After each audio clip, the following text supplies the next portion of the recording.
Hello and welcome to a brand new show helping you to manage your personal finances on the path to achieving financial well-being.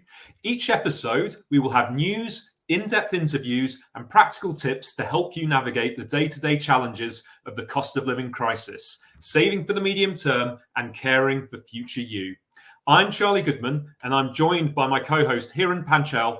Hi Hiren, welcome to our very first show. Tell us how the show is going to work. Hi, Charlie. Yes, it's very exciting to be launching this brand new series with yourself. Initially, we'll be broadcasting here on YouTube every third Monday of the month, and we'll be adding special episodes and in-depth documentaries along the way. In today's episode, we have a news update from Laura Perkis, consumer champion and senior consumer reporter at The Sun.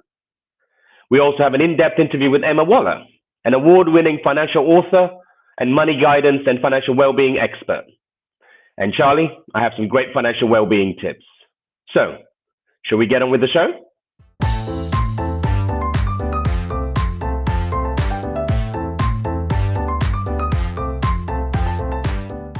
Hello. The financial regulator, the FCA, has launched an investigation into whether car finance customers have been overcharged for historic car finance loans. More than 10,000 people have reportedly complained about paying too much money to the Financial Ombudsman Service, which resolves disputes between financial companies and their customers. The issue revolves around car credit firms being paid commission in return for getting their customers to pay more interest than they could have. The Ombudsman recently upheld 2 cases in customers' favour where they were charged a higher interest rate than their bank would have loaned them because their dealer received a commission payment. Experts say anyone who took out a car loan in the years leading up to 2021 should make a complaint to their car financing company and ask them whether they were overcharged. Mortgage brokers say a price war has finally erupted between Britain's largest lenders. It comes as 6 of the 7 largest banks have cut their rates since the start of the year, with several launching deals below 4%. Halifax, the country's largest lender, cut its rates to just above 4% on Wednesday. Experts say it's welcome news for the 1.6 million homeowners who have had cheap deals set to expire this year. Anyone who fixed on a 5-year deal in 2021 could avoid the mortgage crisis of the last few years altogether, as rates are predicted to keep falling. The Energy Secretary has vowed that bills will be slashed over the long term thanks to an increase in nuclear power. Claire Coutinho made the pledge as she announced plans for nuclear power to meet a quarter of Britain's electricity needs by 2050. The government is investing $300 million into new technology, which it claims will reduce our electricity bills and end our reliance on expensive foreign imports. It comes just after the energy price cap, which caps the amounts electricity firms can charge per unit of energy, increased at the start of January. The average household is now expected to pay £1,928 a year, which is almost £100 more than under the previous price cap.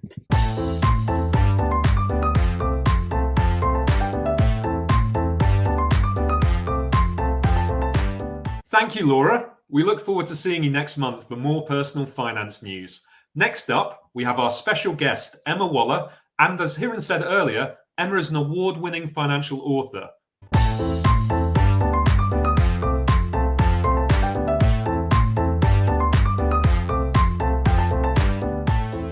Emma, welcome to the show. Hi Charlie, great to be here and thank you very much for the invite. It's almost impossible to escape news of the cost of living crisis. With reports of rising fuel bills and more people relying on food banks, this can create high levels of stress and cause people to worry. What are your top tips for people to reduce financial stress, particularly during times of economic uncertainty? Thank you, great question. And you're completely right there, Charlie. It really is a very challenging time for lots of people out there at the moment. And one key term you said was that uncertainty. And it's that uncertainty that is really creating this level of stress and financial anxiety, and is actually stopping a lot of us from having a really great night's sleep, and it's really causing us to be really stressed and worried. So there are some things that we can do. And whilst there is that uncertainty around, that does make some of our financial planning much more difficult for the future because we simply don't know what's around the corner. So, for example, we've got interest rates that we know are quite high at the moment, and those interest rates are changing, and the products that we see are changing really quickly too. And we simply don't know when that best time is. When should we jump on those new rates? What should we be doing? And again, creating that feeling of uncertainty. So what can we do?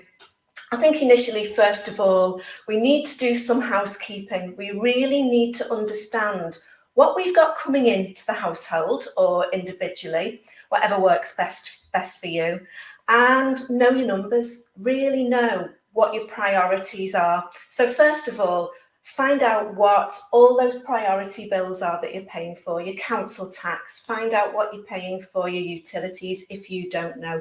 Again, log on to your banking app, find out, make a little note of everything, and then start to plan for things that we do know. So, for example, we know that in terms of the energy price cap that we've got at the moment from January to March, prices are going up or have gone up by 5%. So if we want to start predicting what that's going to look like in terms of our budget, start to predict what that new bill is going to look at. It might be really difficult to do. It might be tricky for us to really find that right data, but the more we can have planned in advance, the better. Also, don't forget that our national insurance contributions have changed this week, and therefore we may have a little bit more income coming in than we did previously. So again, if you've got a bit more, put it somewhere that you can either save for, add it to that new budget and see what impact that now has on your month-by-month figures. So find out all your numbers, start to make some plans, start to think about what's going to change, what's around the corner that we can predict, and then we can start to look at, essentially, have I got a budget deficit? Am I spending more than I'm earning? And if that's the case, at that point, we need to seek help now, and really start to find out if there's anywhere out there that can help us. So Citizens Advice, Step Change, National Debt Line, all really good, free, credible places that we can go to if we're struggling at the moment. Another resource that I would really like to encourage people to look at, and it's again helps with that financial anxiety, is there's a website called Mental Health and Money Advice, and they have an amazing toolkit online.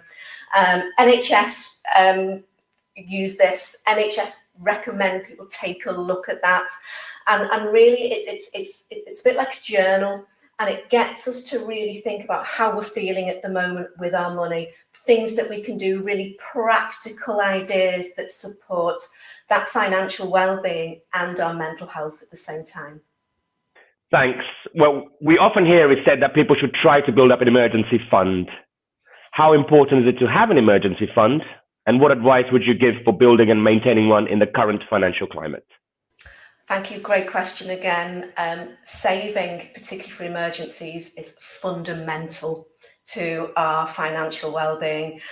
And having emergency savings really means that if the boiler breaks down or a higher bill than expected comes in over those winter months, or something that appears that we think we didn't even or couldn't predict, then having a backup or emergency source of funds is really, really important.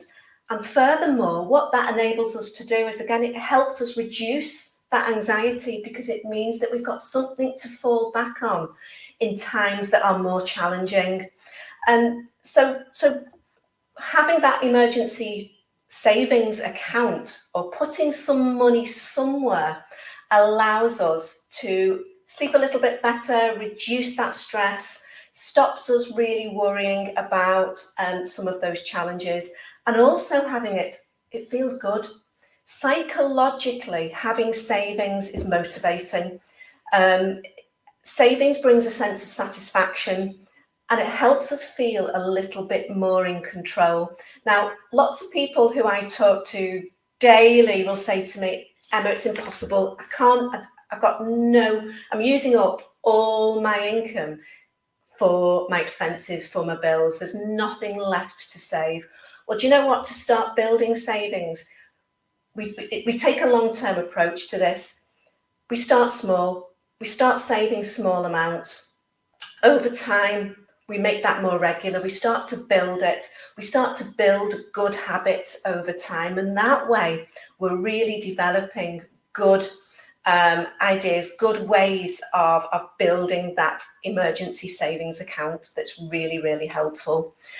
Having savings gives us that feel-good factor. It helps us achieve our goals. It helps us build. So start small, keep it regular. Also, a really important tool for emergency savings is don't keep it with other savings, and certainly don't keep it with your current account, because it'll just get eaten up into the day-to-day expenses. So separate it.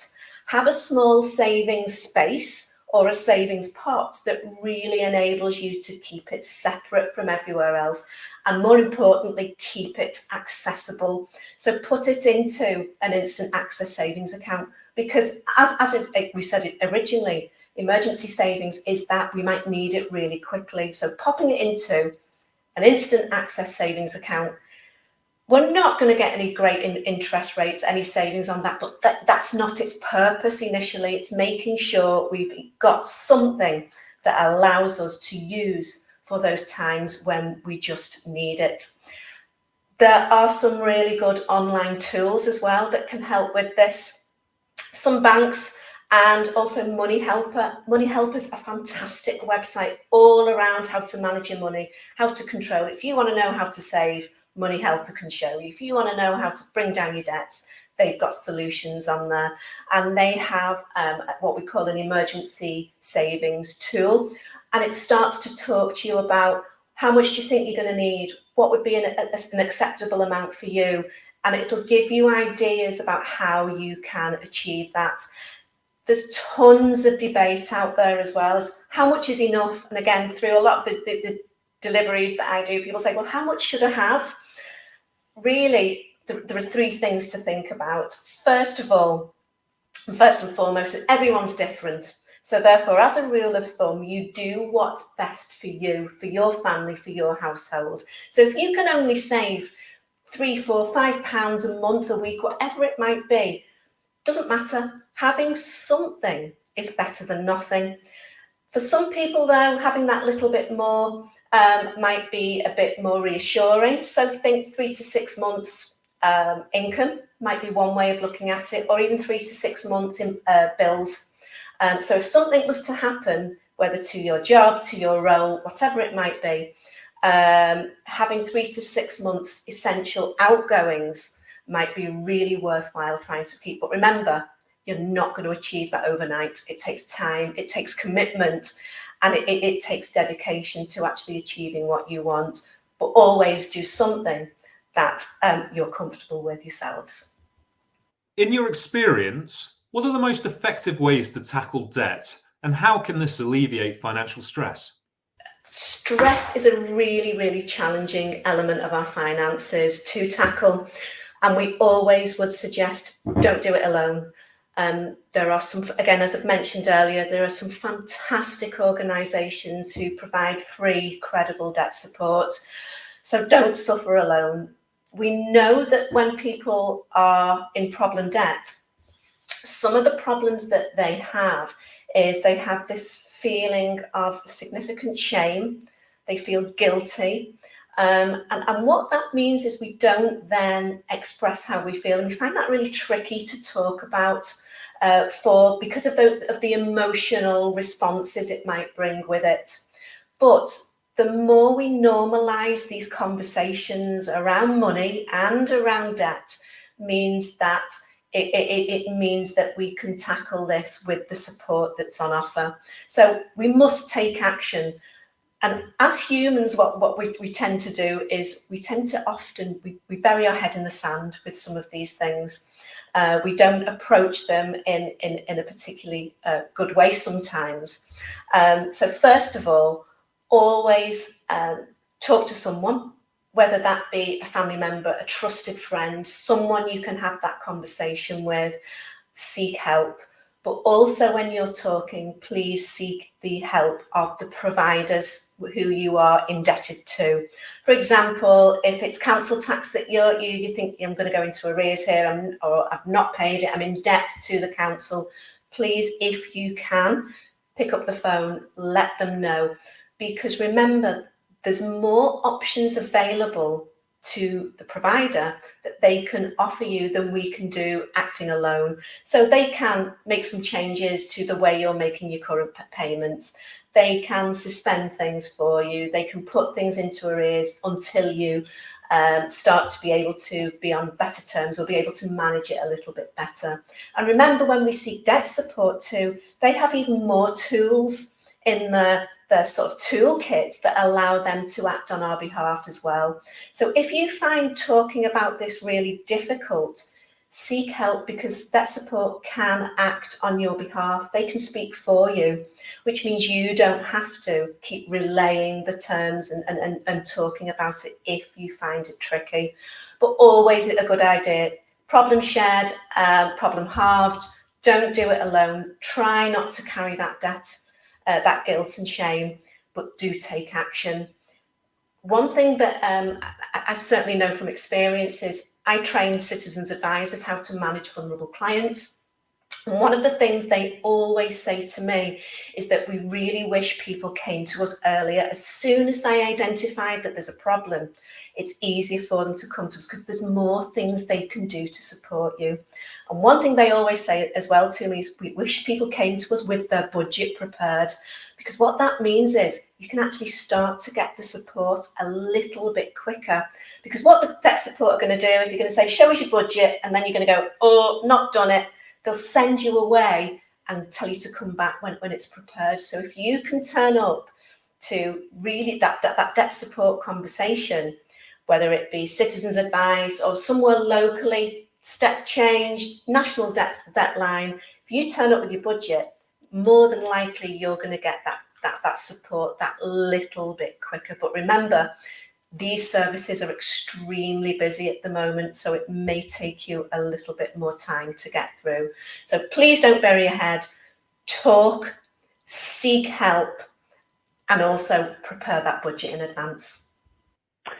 You've written extensively about the importance of budgeting, and we all know it is often easier said than done. How do you approach creating a personal budget that is both realistic and flexible to accommodate unexpected expenses? Thank you. Budgeting, again, is really fundamental. And as soon as I start talking about budgeting, lots of people, I can see their eyes start closing, and I can see them thinking, oh, heard all this before. People don't like budgets, but they're incredibly powerful documents that really give us peace of mind. They tell us exactly where we are with our spending and with our income. And they really help us understand where we can find perhaps some savings in the month to month. So I love a good budget, but it does take time. It takes a bit of effort to put together, and it takes commitment as well. So the first thing that I want you to really have a good think about when you're preparing a realistic budget is to, first of all, if you've got 10 minutes at the end of a day, stop Insta scrolling, stop doom scrolling Twitter, and start to gather all your financial documents. Start to build that budget slowly. Give yourself some time to gather all the information you're going to be required to do. So that's from all your bill information, all the information from things like what it costs you for your mobile phone each month, your broadband. Think of all that expense that you have each month. And what you're going to start to do from that income figure is you're going to start to deduct those priority bills first, those things that carry the highest consequences. You're then going to start to deduct all those regular monthly or weekly bills that you might have. You're then going to start to work out and calculate how much you've got left at the end of each week or month, however it works best for you. But more importantly, be honest with yourself. Again, our brains play great games with us. So think of everything, be honest. Even if you like your morning coffee, there's nothing wrong with treating yourself as long as it's in your budget. So if you do like that daily coffee, add it to it. Don't forget about it. So go through that banking app, make sure you're picking up absolutely everything.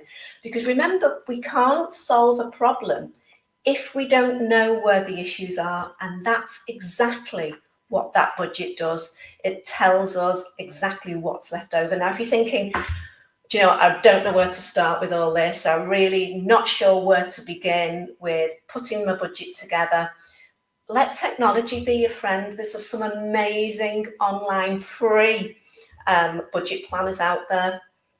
Again, Money Helper has a fantastic budget planner, and what it does, tens of thousands of people use this.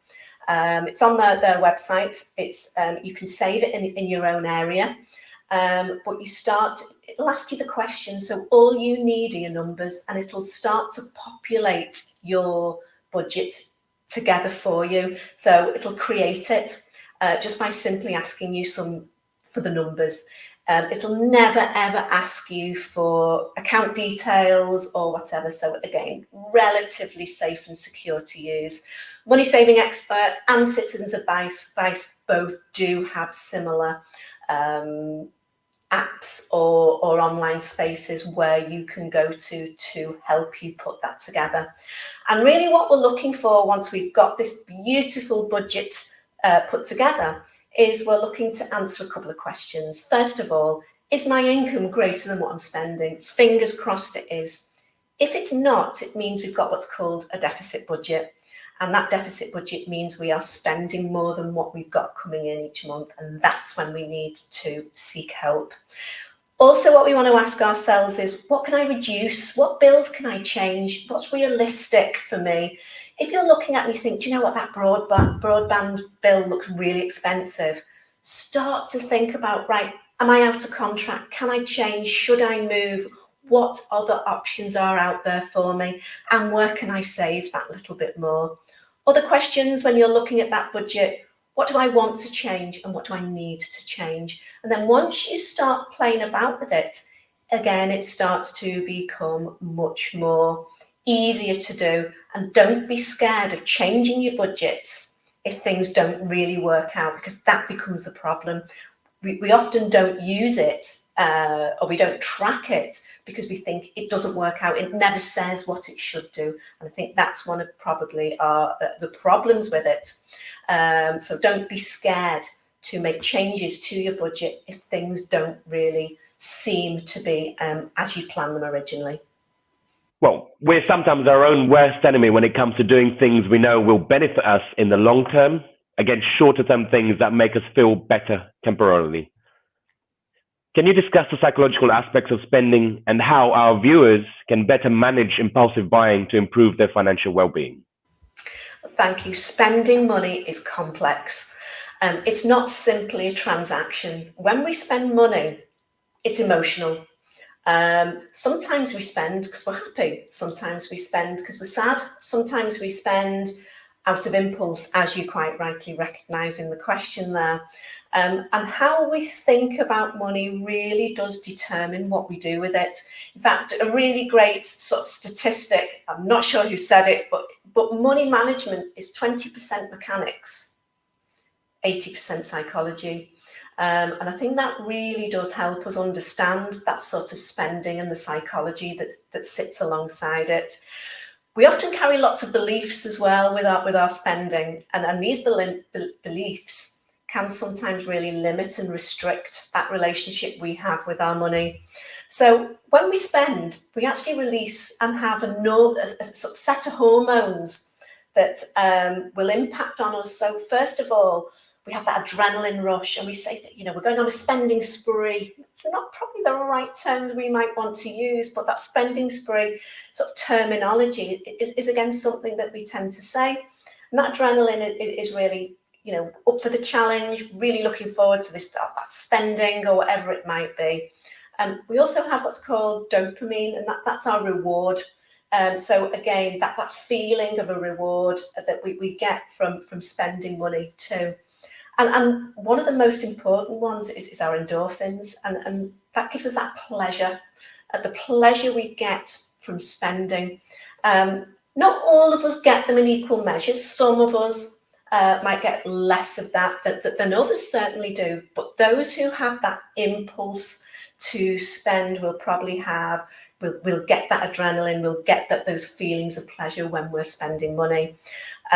So the last thing that we want to do is really sort of encourage those hormones to keep on going, because the more we use them, the more we want them, and that can be what really encourages us to spend, because we like that feeling when we get that spending going.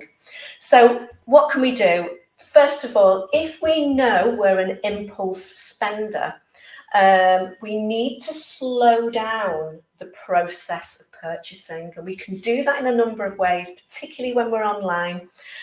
What we can do, and this is what lots of people do this, you pop something in your basket and you're mindful of that. So we're aware of what we're doing, and we then leave it there overnight. Keep it in that basket. Don't buy it instantly. I reckon that for many of us, maybe 70-80% of us, we will forget. We pop that in a basket and we'll forget about it. Great stuff. Move on. Some of us, if we think, you know what, I really wanted that, we might go back in and purchase it. And again, nothing wrong with treating yourself, nothing wrong with buying it, as long as it's in your budget. So make a list, know what you want. Don't go food shopping without a list or when you're hungry, because it's really going to give us that feeling, bring it back to that sort of emotional feeling that we like and that we want. So if we're online, put it in a basket, don't spend. But also, if we're going to do that, we need to really recognise that, actually work out what we want, know exactly what we're going for, stick to that plan if we can. But realistically, try not to beat yourself up about it if you do. We just have to try and be, at that next time we do it, be a bit more, we need to be a bit more mindful when we're purchasing things that perhaps are not a priority for us. You have worked with Martin Lewis on a project to improve financial literacy nationally. What role does financial literacy play in managing spending behaviours, and how can people improve their financial education? Yeah, it's really at the heart of financial well-being. First thing we always say to people is that in order to improve that well-being, we need to have a certain level of financial education and literacy, so we understand those credit agreements, so we understand those repayments on our credit cards. So it's vital. Establishing positive behaviours and understanding is critical, and not just for children. We sometimes make an assumption that financial education is just for kids. It's for all of us. So if you want to understand more about those terms, those financial words, because they're not easy. Lots of us, we sign up to lots of deals. We don't really know what we're signing up for. So please make sure you spend that time reading, doing a bit of background. And again, there's some incredible, fantastic books. There's some incredible websites that are simply there just to help you understand more about how to save, how to spend, investments, all those different financial terms and concepts. Do things together is really important. Do things as a family. It's January. This is the time where most of us will say, right, I want to make some changes this year. We know things are going to cost us more. Work as a family if you can, if that's possible. Work together, work with your colleagues, and think about some themes that are really, really important to you. So things like what's value for money? What about spending? And talk about these things. Talk about how you do something in comparison to your colleague. Lots of organisations I really encourage them to do things like Friday Finance. You know, in the staff room, conversation. What are you doing about X, Y, Z, and start to share ideas around things. But financial literacy plays a huge, huge impact on our ability to understand that financial well-being. If you do have children, it's really important to talk to them as well. So even if you've not had a great experience yourself about managing your money previously, there's nothing wrong with talking to your children about how you manage your money, because you instinctively know what you should have done and how you could have made it a bit better. But actually sharing and talking to kids about money, again, really helps them develop really good skills and understanding as they progress too. Particularly for children, there's some fantastic, again, free resources out there. Money Helper has some great online support, how to teach your kids about money. Some of the banks do. NatWest has a program called Money Sense. It's not just for schools, it's for parents and guardians as well. They also have some online games, Island Saver, which is a great way to introduce young people to money and saving. And also Dragon's Den, Deborah Mead, and she's just brought out some books for young people to really help them understand all about money and to start their journey as positively as possible. It is tempting for people to reach for apps and technology to assist in tracking spending habits. In your experience, do you feel that these can be helpful? Yes, technology can certainly be helpful with helping us to manage our money, because it means it can do some of the jobs that previously we would have to maybe take some actions with. For example, we often choose not to take actions because it's an easy path to take. We bury our head, we decide that we're not going to take action with something, and technology often spots the stuff that we're not aware of. And there's so many now banking apps, Monzo, the year in review, that really is helpful because it shares with you where you've been spending your money, how much you've spent in Tesco's in 2023, how much you spent in Starbucks, how much you spent in certain stores, shops, online, whatever it might be. And whilst we're doing that throughout the year, we generally don't think what the big impact of that is at the end. So by giving us those insights, by giving us that information, really helps us challenge our spending, and we wouldn't get that without the use of that technology. So it certainly has its place in financial well-being. And tech also helps us with what we call nudges, and it's something that's used by the banks. Basically a nudge, it's getting us to take an action, but a small action, because we know when we take actions that are small, we're more likely to achieve them and we're more likely to get a more of a positive response. So technology nudges us in that right direction. It tells us, so for example, my banking app, every Saturday, it congratulates me on how much I've saved in some of my pots. So well done, you've saved £20 this week. A fantastic job. So again, it gives us that information that we wouldn't necessarily get if we didn't use that technology. The tech gives us notifications. It tells us when we're close to our overdraft. So those little tweaks, those little nudges, those small steps in progress means that we are more likely perhaps to be that little bit more successful with our spending and with our financial well-being. And it's not just around saving. We can use technology to help us with investments, robo-advice, or even with our pensions. It can give us information about that too. So we can use technology in lots of different areas around financial well-being just to keep us on track with things and to give us a bit more information about the ways in which we're managing our money at that given point in time. We are all about taking positive steps on this show.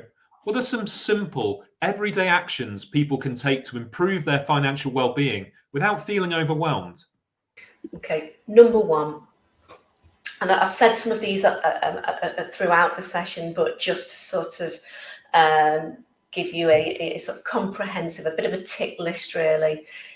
If you are feeling overwhelmed, give yourself a break, take it easy. Step away from it, but get help, seek help, keep talking, do those things that we might not want to do, but actually are really, really helpful. So get talking, talk about money, talk to our partners, talk to our family, talk to our providers, talk to debt support if you need it, but keep talking. Secondly, know your numbers, know that information inside and out, and know what you're entitled to as well. There's about something like, the statistic is £19 billion every year goes unclaimed from the government.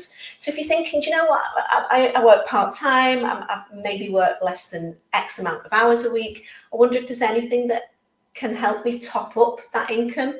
There are sites out there that really help us, will tell us where that information is. So again, places like Turn to Us or Entitled To can really, if you put in a little bit of information, it'll tell you if you're missing out on any government support or any local grants that might be available for you in your local area that can help with you for things like your gas and electricity bill. So don't just assume that because you're in work, you might not be entitled to any other support financially. You might well be. So again, find out, see if you are entitled to anything else. Also, what I want you to really do is start to take small actions. Think of one thing you can do today to make a small improvement, whether that's understand something about your pension, or check your pension statement today, or set up a savings account, or whatever that might be. Do one small thing. Those small things add up over time. And also, one thing I want you to do is I want you to really do that conscious spending. Think about your mindset. That won't change overnight. It takes a long time and a lot of practice to change our mindset when it comes to money. But keep thinking about what's holding you back. What emotions am I using when I'm spending? What tools, tricks, tips can I embed into my day-to-day activities that are really going to help me? But go slow. If we go slow, make small progress regularly, we're more likely to see bigger returns at the end, and we're more likely to keep those good habits going overnight. And how do you recommend people stay informed about changes in the economy and financial regulations that may affect their personal finances? Yeah, there's lots of things we can do to stay informed, and lots of places that offer fantastic guidance. Some of the things that I do to really help me understand what's happening out there at the moment, because that again helps us with our planning. I'm signed up to a number of weekly emails that come from Which Magazine. You don't have to pay for the weekly or monthly emails. Simply go onto their website, sign up to some of the weekly economic statistics and things like that. I love the one about financial sustainability. That just keeps me informed of ways in which I can make energy savings in the home, and which do some fantastic guidance on that. Money Saving Expert also has a weekly email, and things like best place to go for your credit card this week, where the sales are, where the best deals of the week are, the cheapest credit cards, the best fixed rate ISAs, how to set up your stocks and shares ISA. Keep those weekly emails, just keep you informed. They're quite meaty documents, but you might not read it all, but they just give you that best up-to-date information so that you're keeping up to date with what's going on around there. And the site that I mentioned earlier, Money Helper, is fantastic for really developing our financial literacy and education too. Well, Emma, it's been fascinating chatting with you. As we are coming to the end of our time together, I'd like to ask one last question. In your view, what is the single most important piece of advice for someone looking to improve their financial situation? One word: save. Do what you can. We've talked a lot about savings through today. Saving is great for emergencies. Saving helps us feel better overall about our finances. there are some great savings challenges out there. All you have to do is, if saving is something that you've not done previously, or you're thinking, I'm not sure if it's something that I can do, do a savings challenge. If you just put into a search engine savings challenges, it'll bring up loads. One that I really recommend is the penny savings challenge. Again, just develops those skills, gets you into good habits. And you can do that as a family. You can do it together. And again, what that then does is it starts to build those good conversations too. If you've already got savings, and if you've got all those pots topped up and you're making use of all your ISAs and all those tax efficient benefits, then your next step is really to start to think about, right, what's that long-term approach looking like? And then start to investigate, if you haven't already, perhaps maybe taking a little bit of risk with your money and start to consider some investments perhaps. But yeah, definitely saving would be something that, if it's one thing people should be thinking about, particularly in these tricky economic times, then saving is something I would try to encourage people to try and do. Thank you, Emma. There were some great insights there. Now, for our final feature of the show, we're going to leave you with a couple of financial well-being tips that you can deploy this month.